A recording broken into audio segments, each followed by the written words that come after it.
Magandang umaga po sa inyong lahat, mga manonood. Ako po si Dr. Revati Ramaswamy mula sa Apollo Secunderabad. Pag-usapan natin ang isa sa pinakakaraniwang operasyon na tinatawag na hysterectomy o pagtanggal ng matris. Una, nais ko munang ibahagi, ang hysterectomy ay dapat na huling option sa isipan ng isang babae. Dapat ay nasubukan na niya ang lahat ng alternatibong solusyon para sa kanyang problema sa pagdurugo, sa kanyang myoma o sa kanyang ovarian cyst bago tanggalin ang matris.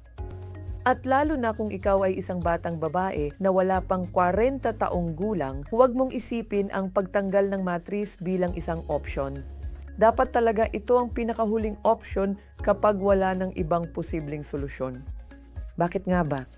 Ipapaliwanag ko ang mga ovaryo ang pinagmumula ng pinakamahalagang mga hormone, estrogen, progesterone at ilang testosterone para sa mga babae. At ang mga ovaryo ay tumitigil ang paggana sa menopause na maaaring mangyari mula edad 46 hanggang 55. Ngunit kapag tinanggal ang matris bago magkwarta, mas maagang namamatay ang mga ovaryo. Bakit? Dahil ang supply ng dugo sa ovaryo at ang supply ng dugo sa matris ay magkaugnay sa ilang bahagi. At kapag tinanggal natin ang matris, naaapektuhan ang supply ng dugo sa mga ovaryo.